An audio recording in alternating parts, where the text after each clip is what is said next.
नमस्कार. आज मी तुम्हाला कांद्याच्या पातीची भाजी करून दाखवणार आहे. कांद्याच्या पातीच्या 2 जोड्या घेतल्या, छोट्या साईजच्या 2 जोड्या होत्या. त्या स्वच्छ पाण्याने धुवून घेतले 2 ते 3 वेळा आणि असे त्याचे कट करून घेतलेले बारीक. इकडे पात वेगळे आणि इथे त्याचा कांदा वेगळा करून ठेवले बारीक करून. आता आपण फोडणी करून घेऊया. इथे मी फोडणीसाठी 7 ते 8 लसणाच्या पाकळ्या अशा ठेचून घेतल्या. कढई गरम होण्यासाठी ठेवले. 2 चमचे तेल टाकून घेतले. आपलं तेल गरम झालंय. आता आपण लसूण टाकून घेऊया. आपला लसूण थोडा लालसर होत आलाय. जास्त लाल नाही करायचे, थोडाच बस. आणि आता आपण बारीक चिरून ठेवलेला कांदा टाकून घेऊ.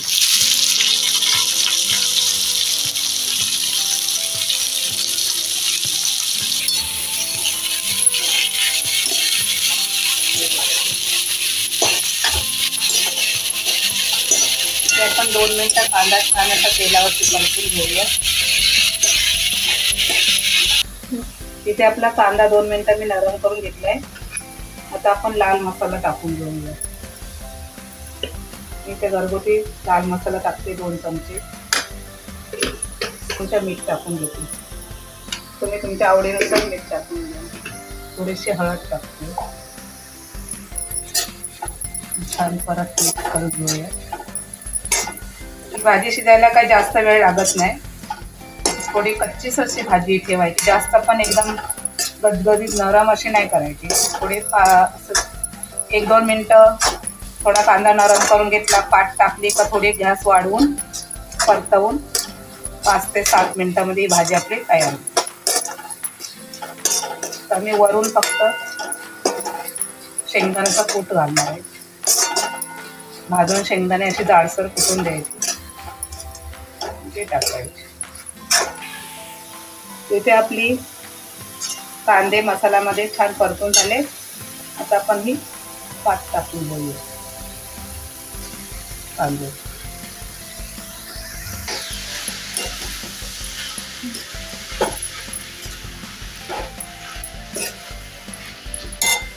इथे मी पात टाकून घेतली कांद्याची. आता छान अशी मिक्स करून घेऊया.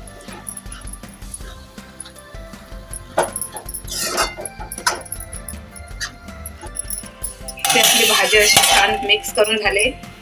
आता मी गॅस थोडी वाढवते. आपल्याला या भाजीला पाणी सुटायला द्यायचं नाही, कारण का पाणी सुटलं तर एकदम ती भाजी अशी एकदम गिलगिलीत होऊन जाते. म्हणून थोडी फास्ट गॅस करून आपल्याला लगेच ह्याचं पाणी सुकवून घ्यायचं आहे. म्हणजे आपली भाजी छान अशी मोकळी मोकळी होते.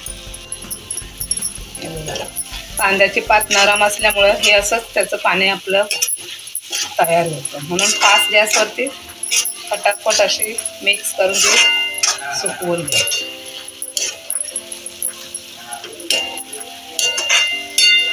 ते 3 मिनिटं झाले पात टाकून, तरी पण बघा हे किती पाणी असं सुटलं. ते आपल्याला पूर्ण सुकवून घ्यायचं. आणि नंतर आपल्याला वरून शेंगदाण्याचा कूट, भाजून घेतलेले शेंगदाणे जाडसर कुटून घ्यायचे, नाही तर मिक्सरला पल्स मोडवरती फिरवून घ्यायचे आणि टाकायचे. पण शेंगदाणे भाजून घ्यायचे, कच्चे नाही वापरायचे.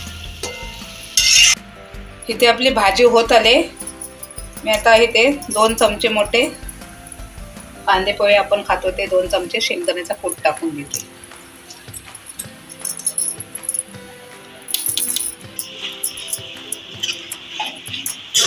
कोण मुगाची डाळ घालून बनवतं, कोणाला चण्याची डाळ भिजत घालून आपण कोबीच्या भाजीत टाकतो तशी,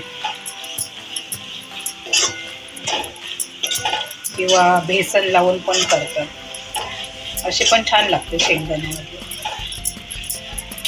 इथे आपण शेंगदाण्याचा कूट घातलाय आणि मिनिटभर मी परतून घेतले. आता आपले 1 मिनिट झालंय. मी आता गॅस बंद करते. आपली भाजी तयार. गॅस बंद केले. आपली भाजी खाण्यासाठी तयार.